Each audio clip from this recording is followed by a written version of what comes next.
우리가 계속해서 이 에베소서를 살펴보는데요. 이 에베소서는 우리가 더 이상 옛사람이 아니라 새로운 사람, 새 사람이라 그렇게 말하고 있습니다.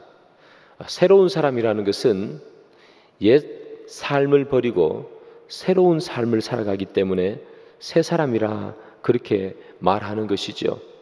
그래서 성도란 옛 삶의 습관을 벗어던지고 새로운 삶의 습관을 몸으로 가지고 오는 사람, 그게 성도라고 우리는 부릅니다. 지난주 말씀대로 그렇게 따라보면 옛 습관을 버리고, 즉 술에 취하지 말라 이렇게 얘기하잖아요. 술에 취하고 세상에 취하고 세상 유혹에 취해서 살아가는 그런 인생이 아니라 성령의 충만함을 입어라. 성령의 충만함, 성령에 취해서 살아가는 인생, 그것이 바로 새 사람이 살아가는 모습인 거죠. 입술에서 남을 험담하고 또 비난하고 욕하는 말이 나오는 것이 아니라 시와 찬송과 신령한 노래가 이 입에서 나오는 삶, 바뀐 삶, 그 삶을 살아가는 것이 성도다, 새 사람이라 그렇게 말하고 있습니다. 이 인생이 바뀐 사람, 새로운 삶을 살아가는 사람은 이렇게 자기의 삶이 완전히 뒤바뀐 사람입니다. 그러나 그 사람들은 자기의 삶만 뒤바뀐 인생이 아니라 자기의 뒤바뀐 삶이 더 확장되어서 나와 관계를 맺어가고 있는 다른 사람과의 관계조차도 다르게 설정하고 살아가게 됩니다. 우리는 세상에 살 때 많은 사람과 관계를 맺고 살아갑니다. 예수 믿기 이전에는 여러 가지 방식으로 사람과 관계를 맺고 살아갔지만, 그러나 예수를 믿고 성령의 충만함을 입어 새 사람이 된 나는 이제 이 사람을 대할 때 다른 방식으로 관계를 맺고 살아가는 거죠. 그러면 어떤 다른 방식으로 관계를 맺고 살아가는가? 그것을 기록한 것이 오늘 본문이에요. 여러분, 에베소서 5장 21절을 한번 살펴보겠습니다. 그리스도를 경외함으로 피차 복종하라. 여러분, 새 사람이, 새로운 사람이 새로운 관계를 맺어가는 핵심이 바로 저 말씀입니다. 피차 복종하라. 피차 복종하는 삶, 이것이 새로운 길을 걸어가는 사람이 새로운 사람과의 관계를 맺어가는 방식이요 핵심인 거죠. 저기 보면 피차 복종하라 이렇게 되어 있습니다. 이 복종한다는 이 단어는 어떤 힘센 사람 밑에 들어가서 머리를 조아리고 굴복하는 의미가 아니에요. 저 복종하라는 단어는 스스로 누군가의 밑으로 들어가는 것, 그것을 복종한다 하는 뜻으로 쓰이는 거예요. 내가 힘이 없어서 누군가에 굴복하는 것이 아니라 내가 힘이 있음에도 불구하고 스스로 누군가의 아래로 들어가는 삶, 그것을 복종한다. 저 본문에서는 그렇게 쓰고 있어요. 이게 바로 새로운 삶을 사는 그런 성도의 삶의 방식이라는 거예요. 오늘 본문에 보면, 그리고 오늘 본문을 지나 에베소서 6장을 계속해서 보면 이 바울은 피차 복종하는 삶의 세 가지 큰 예시를 우리에게 주고 있습니다. 오늘 본문에는 아내와 남편, 부부 사이에 서로 피차 복종하라 이렇게 얘기합니다. 그리고 에베소서 6장으로 넘어가면 부모와 자녀 사이에 피차 복종하라. 그리고 종과 상전 사이에 서로 복종하라. 이렇게 세 가지의 예를 들고 있습니다. 그런데 여러분, 이 가만히 살펴보면 이 세 가지 예는 서로 피차 복종하라 할 이유가 별로 없는 관계예요. 먼저 아내와 남편의 관계를 살펴봅니다. 여러분, 바울이 살던 그 시대에는 아내는 당연히 남편에게 복종하던 시대였습니다. 2000년 전이지 않습니까? 아내는 당연히 남편에게 복종하던 시대였습니다. 그 당시에는 죄송하지만 이 여인들 자체의 인권이 너무나 낮아져 있었기 때문에 제대로 된 인권을 보호받지 못했습니다. 사람을 헤아릴 때 숫자에도 들어가지 못했습니다. 그래서 그 여인들은 당연히 이 남편에게는 복종하면서 살아갈 수밖에 없었던 시대였습니다. 남편의 입장에서 보면 아내에게 복종할 이유가 없습니다. 왜냐하면 아내와 남편과의 관계 자체가 서로 복종하고 서로 사랑하고 서로 아껴주는 관계가 아니기 때문입니다.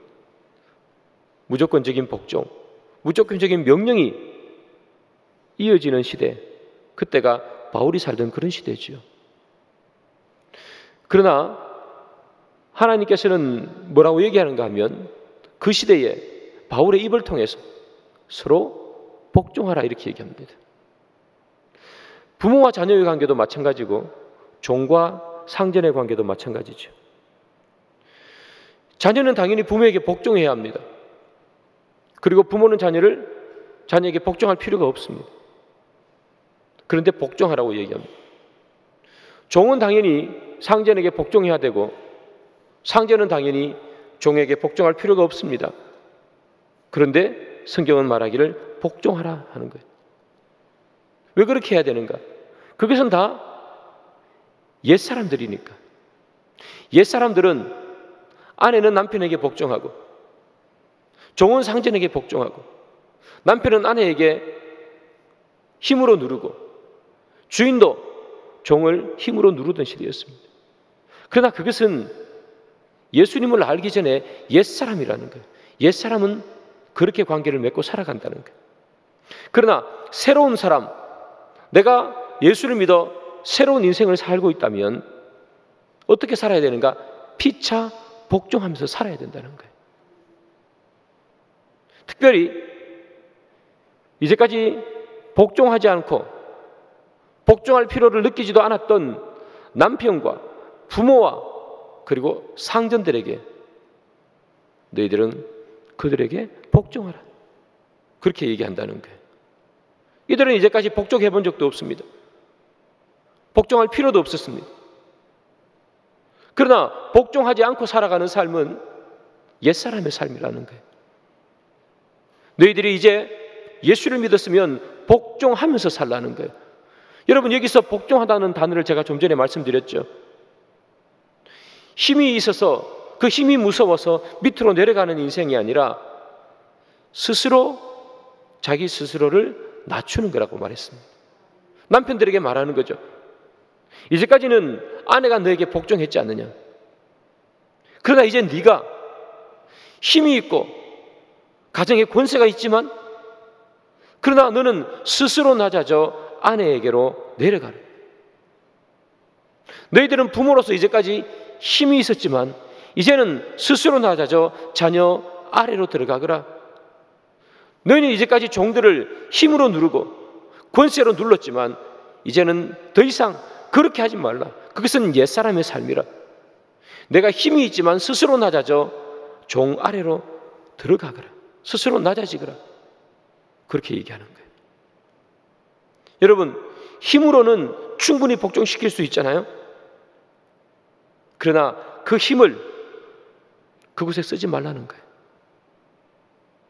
여러분, 사람은 조금만 힘이 있으면 누군가를 굴복시키려 합니다. 사람은 조금만 힘이 있고 권세가 있으면 다른 사람 위에 서기를 원하는 것이 죄악된 인간의 본성입니다. 그러나 그 힘을 사람을 누르는 데 쓰면 옛사람이라는 거예요. 그러면 그 힘을 어디에 써야 하는가? 나 스스로를 낮추는 데 네 힘을 사용하라는 겁니다. 그것이 새로운 사람의 삶의 방식이고 새로운 사람이 다른 사람과의 관계를 맺어가는 형식이라는 거예요. 네가 힘이 있느냐? 그렇다면 네 힘을 다른 사람을 억누르는 데 쓰는 것이 아니라 너 스스로를 다른 사람에게 낮추는 데 네 힘을 사용하라는 거예요. 여러분, 자존심을 지키는 것이 더 많은 힘이 필요할까요?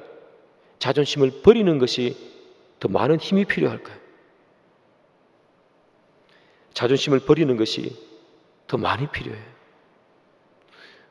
우리가 세상을 살다 보면 자존심 때문에 자살까지 하는 사람들이 있잖아요. 자존심을 내려놓는다는 것, 내 스스로를 낮춘다는 것, 그것은요, 내 스스로를 높이 보이는 것보다 더 큰 힘이 필요해요. 그래서 성경이 말하는 거잖아요. 스스로 낮아지라. 그것은 힘이 필요하기 때문에요. 세상에서는 줄 수 없는 힘이에요. 세상은 스스로 높아지기를 원하고 그것이 성공했다고 얘기하고 그것을 위해서 다 달려가기 때문이에요. 그러나 우리 주님은 우리에게 말하기를 스스로 낮아지라. 그것이 더 큰 힘이 필요한 것이라. 예수님께서 그런 삶을 사시잖아요. 스스로 낮아지는 삶. 예수님께서는 하나님이셨습니다. 하나님은 전지전능한 힘을 가지고 있습니다. 그 전지전능한 힘을 가지고 어디에 쓰시는가? 그 힘을 낮아지는 데 쓰시잖아요. 인간이 되시는데 그 힘을 사용하시고, 낮아져서 제자들의 발을 씻기는데 그 힘을 사용하시고, 십자가에 달려 돌아가시는데 그의 힘을 사용하셨어요. 예수님은 사람들을 윽박지르고, 예수님은 사람들을 그의 힘으로 휘어잡는데 그의 힘을 쓴 것이 아니라 한없이 낮아지는데 그의 힘을 사용했어요. 우리가 예수를 따라가는 사람이라면, 우리가 예수의 제자라면 우리도 우리에게 주어진 힘을 스스로 낮아지는 데 사용하라. 그렇게 얘기하는 거예요. 그래서 오늘 본문 21절을 보면 피차 복종하라 그렇게 말하는데 그 앞에 뭐라고 되어 있습니까? 그리스도를 경외함으로 피차 복종하라. 예수님께서 스스로 낮아졌잖아요. 그 멋진 모습, 그 아름다운 모습을 바라보면서 그리스도를 경외함으로 너희들도 복종하라. 그렇게 얘기하는 거예요. 사랑하는 여러분, 우리가 성도인 것, 우리가 하나님의 자녀인 것을 우리는 이 세상에서 어떻게 나타낼 수 있을까? 그것은 다른 사람과의 관계를 맺어가는 방식으로 나타내라는 겁니다. 세상 사람들이 맺어가는 방식이 아니라 세상 사람들이 생각할 수도 없고 세상 사람들이 본 적도 없는 방식으로 다른 사람과의 관계를 맺어가면서 우리가 성도인 것을 증명하라. 그 첫 번째 예를 바울은 부부의 관계를 통해서 우리에게 말하는 거예요. 바울은 먼저 아내에게 이렇게 얘기합니다. 에베소서 5장 22절입니다. 아내들이여 자기 남편에게 복종하기를 죽게 하듯 하라. 아내들에게 말합니다. 남편에게 복종하기를 죽게 하듯 하라. 여러분, 여기 여성분들이 많으신데요, 남편이 100% 내 마음에 다 드는 분이 혹시 계십니까? 그런 분은 아마 세상에 없을 겁니다. 아무리 멋있고 훌륭한 남편이라도 가까이서 살다 보면 내 마음에 들지 않고 때로는 이해 안 되고 그런 일들이 많잖아요. 옆에서 보니까 참 그 허점투성이고 실수투성이죠. 그래서 아내 되는 분들이, 모든 아내분들이 다 그렇게 얘기하는 것 같아요. 우리 남편은 손이 너무 많이 간다. 저희 집 사람도 저한테 다른 사람이랑 얘기할 때 그래요. 아, 우리 목사님 손이 너무 많이 가요. 나는 내가 알아서 잘하고 있는 것 같은데. 여러분, 남편들은 다 허점투성입니다. 그런데 성경이 왜 아내들에게 남편에게 복종하라고 얘기하는 걸까요? 남편이 능력이 있어서, 남편이 권세가 있어서가 아닙니다. 내가 예수를 경외하기 때문이에요. 내가 남편에게 복종해야 되는 이유는 내가 예수를 경외하기 때문에, 스스로 낮아져 우리 인간 밑으로 오신 그 예수님을 내가 경외하기 때문에, 부족하고 또 때로는 마음에 들지 않지만 남편에게 복종하라는 거예요. 남편에게도 똑같은 이야기를 하죠. 예수 그리스도가 교회를 사랑하듯 너희들도 아내를 사랑하라. 마음에 드는, 100% 마음에 드는 아내가 어디 있습니까? 그럼에도 불구하고 아내를 사랑하고 아내를 복종해야 되는 이유는 아내의 어떠함 때문에 아내를 사랑하고 복종하는 것이 아니라 내가 예수를 경외하기 때문에, 그렇기 때문에 아내를 사랑하고 복종해야 되는 거예요. 어떤 예수님입니까? 내가 경외하는 그 예수님은 우리 인간에게 복종하셨기 때문에, 스스로 낮아져 우리 밑에 오셨기 때문에, 그 예수를 내가 경외하기 때문에 연약하고 부족해 보이는 아내일지라도 나는 그 아내에게 복종한다. 성경은 그렇게 얘기하는 거예요. 사랑하는 여러분, 우리가 아내와 남편에게 서로 사랑하고 복종해야 되는 이유는 남편과 아내가 무언가를 잘하고 능력이 있고 뛰어나기 때문이 아닙니다. 내가 예수를 믿기 때문이에요. 내가 믿은 예수가 스스로 낮아져 우리 밑으로 왔기 때문에, 그런 예수를 내가 경외하기 때문에 나도 아내 밑으로 내려가고 나도 남편 밑으로 내려가 복종하고 사랑하라는 겁니다. 그렇다면 여러분, 왜 하나님을 경외하기 때문에 아내는 남편을, 남편은 아내를 또한 복종해야 되는 것일까? 여기서 하나님을 경외한다는 말은 도대체 무슨 말일까? 여러분, 하나님을 경외하기 때문에 서로의 복종하라고 얘기합니다. 하나님을 경외한다는 것은 이런 말입니다. 내 삶의 모든 질서를 하나님께서 주셨다는 것을 인정하는 겁니다. 우연히 눈이 맞아서 부부가 된 것이 아니라는 겁니다. 살다가 보니 어찌어찌해서 우연히 눈이 맞거나 누가 중매를 해서 어떻게 하다 보니까 우연히 내 아내 되고 내 남편 되어서 결혼하는 것이 아니라는 겁니다. 하나님의 계획 안에 있는 삶이 바로 부부와의 관계라는 겁니다. 하나님께서 우리를 부부로 만들어 주셨다는 겁니다. 그런데 하나님을 경외하는 이 마음이 없어지면 모든 것이 우연일 뿐입니다. 그리고 모든 것이 나의 선택일 뿐입니다. 우연히 만나 결혼했기 때문에 버리는 것도 너무나 쉽습니다. 내 선택이었기 때문에 내 마음에 들지 않으면 버리는 것이 너무나 쉽다는 말이죠. 그러나 하나님께서 우리에게 맺어주신 관계라고 생각하면 우리는 그것이 우연이 아니기에, 하나님께서 주신 관계기에 복종할 수 있다는 것을 말합니다.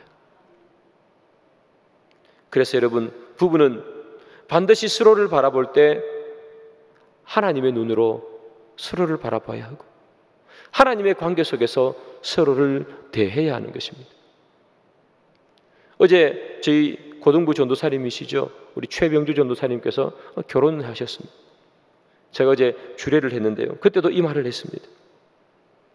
부부가 서로 살아갈 때 그 사이에 반드시 하나님이 있어야 한다. 하나님의 눈으로 상대방을 볼 수 있어야 한다.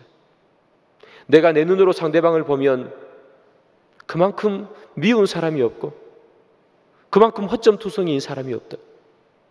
그러나 부부 사이에 있는 하나님의 눈으로 남편과 아내를 바라보면 그 사람의 부족함이 내가 채워줘야 할 부분이, 내가 그의 돕는 배필로 만들어졌다는 것을 하나님의 눈으로 볼 때 보는 거예요. 나의 눈으로 보면 전부 실수고 전부 보기 싫은 것뿐입니다. 그러나 하나님의 눈으로 보면 부족하기 때문에 하나님이 나를 남편으로, 연약하기 때문에 하나님께서 나를 아내로 만들어 주었구나. 손이 많이 가는 것, 그것이 귀찮고 그것이 불편한 것이 아니라 하나님께서 부족한 사람에게 내 손을 빌려주라고 하나님께서 부부 만드셨다는 거예요. 그래서 이 부부 사이에서의 관계조차도 하나님과의 관계 속에서 바라볼 때 서로 복종할 수 있다는 거예요. 어떻게 이런 삶을 세상 사람들이 살 수 있겠냐는 거예요. 세상 사람들은 그렇지 않다는 거예요. 바울이 살던 시대는 더 그렇지 않겠습니까? 부인이 있고 또 다른 수많은 다른 부인들이 절비한 삶을 살았던 것이 이때 삶입니다. 하나님께서 부인을 나에게 맺어주신 짝이라고 말하면 어떻게 그렇게 살 수 있겠냐는 거예요. 서로 복종하는 삶, 그 삶을 살아갈 때 세상 사람들이 살지 못하는 그 삶을 살아갈 때 우리가 그리스도인이라는 것을 다른 사람들이 보지 않겠냐 하는 이야기예요. 바울이요, 상전과 종을 이야기할 때도 마찬가지입니다. 왜 상전이, 왜 주인이 종에게 복종해야 합니까? 왜 주인이 자기가 부리고 있는 직원 밑으로 스스로 내려 들어가야 합니까? 에베소서 6장 9절을 한번 봅니다. 상전들아, 너희도 그들에게 이와 같이 하고 위협을 그치라. 이는 그들과 너희의 상전이 하늘에 계시고 그에게는 사람을 외모로 취하는 일이 없는 줄 너희가 알미라. 아멘.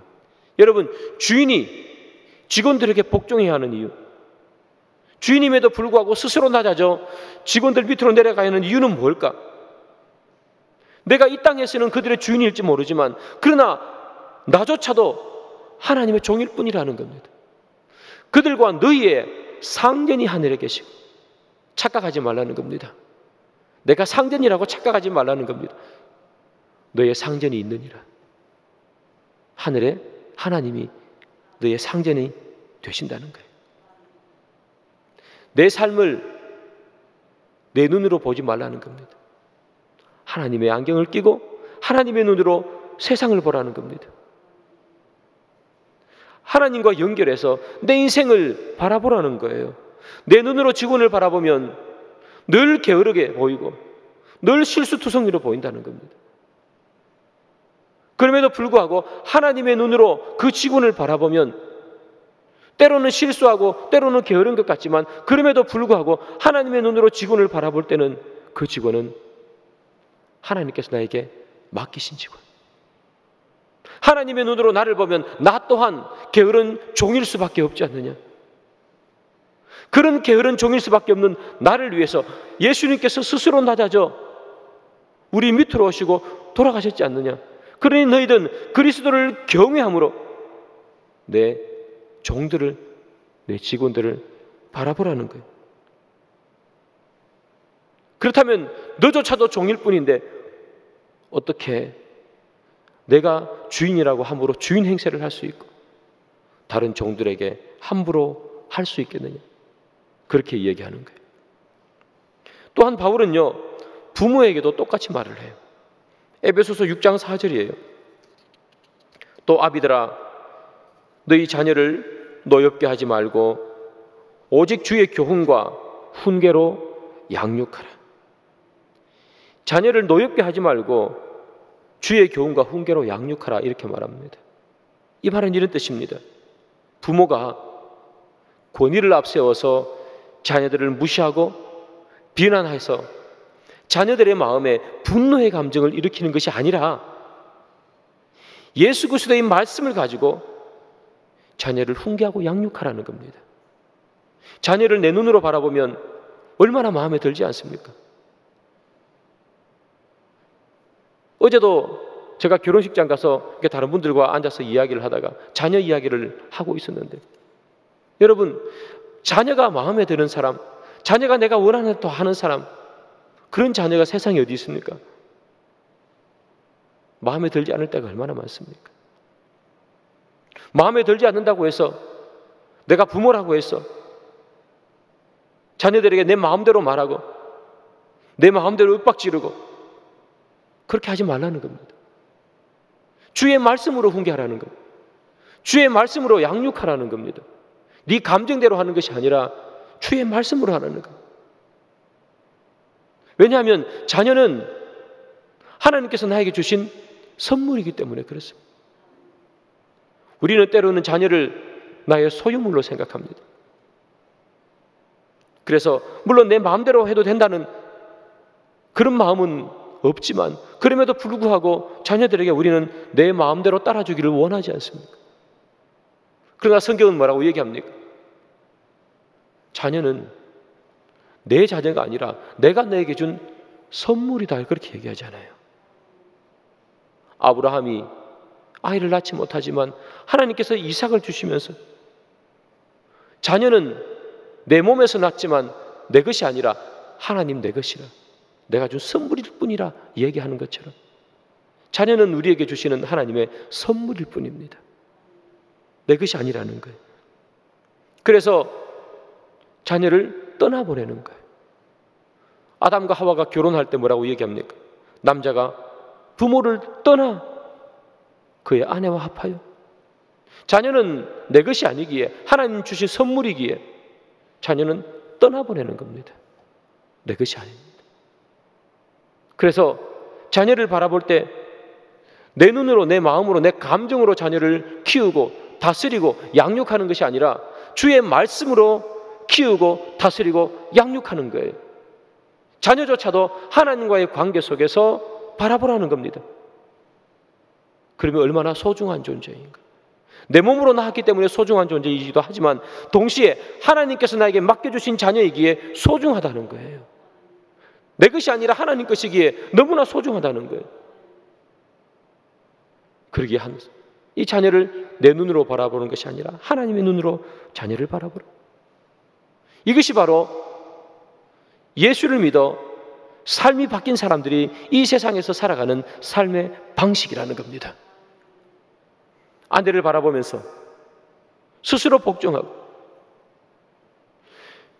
종과 이 직원들을 바라보면서 그들을 윽박지르는 것이 아니라 하나님의 눈으로 그들을 바라보고, 바울 시대 때 살았던 사람들 종에게 얼마나 함부로 했겠습니까? 종이 인간입니까, 여러분? 인간도 아니지 않습니까? 그 당시에는 죽어도 아무런 슬퍼하지 않고 그저 도구에 불과했던 종들. 그러나 그 종들을 하나님의 눈으로 바라보라는 겁니다. 그 당시에 그 누구도 종들에게 인간 대접을 안 했지만, 그러나 예수님 믿는 사람, 새 사람, 새로운 길을 걸어가는 사람은 그를 하나님의 눈으로 바라보며 나 스스로 종 밑에 들어가 주님에도 불구하고 종의 필요를 채워주는 삶, 세상 사람들이 살지 못하는 삶, 그 삶을 살면서 내가 그리스도인임을 증명하라. 이 당시에 자녀들, 여러분 부모들이 얼마나 자녀들에게 함부로 했겠습니까? 그러나 주의 말씀으로 자녀를 양육하고, 자녀임에도 불구하고 내 것이 아니라, 내 마음대로 할 수 있는 것이 아니라 주님께서 주신 선물이기에 내가 아름답고 귀하고 소중하게 맡긴다는 그 삶으로 자녀를 바라보는, 세상이 할 수 없는 그 삶을 살라고 이야기하는 거예요. 그때 사람들이 우리를 바라보면서 저 사람들은 무언가 다른 길을 걸어가고 있구나, 저 사람들은 무언가 새로운 길을 걸어가고 있구나, 우리가 그리스도인 것을 나타낸다는 거예요. 사랑하는 여러분, 우리는 주일날 교회에 오는 것은 일주일 가운데 하루밖에 없습니다. 나머지 6일은 세상 가운데서 세상 사람들과 관계 맺고 살아가야 합니다. 어떻게 그들과 관계를 맺으며 살아갈까? 우리는 더 이상 옛사람이 아닙니다. 세상에서 살아갈 때 나보다 힘 있는 사람에게는 굽신거리고, 나보다 힘이 없는 사람은 힘으로 윽박지르는 그런 삶을 이제는 살지 않아야 합니다. 내가 힘이 있으면 그 힘을 가지고 나 스스로를 낮추는 곳으로 살아가는 삶.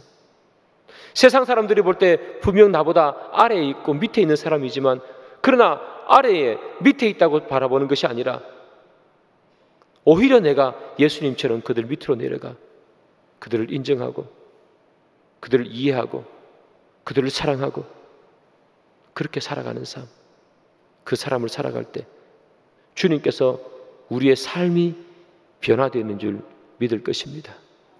말씀의 결론을 맺습니다. 사랑하는 여러분, 우리는 새 사람입니다. 새로운 삶의 방식, 새로운 인간과의 관계를 맺어가면서 그렇게 살기를 바랍니다.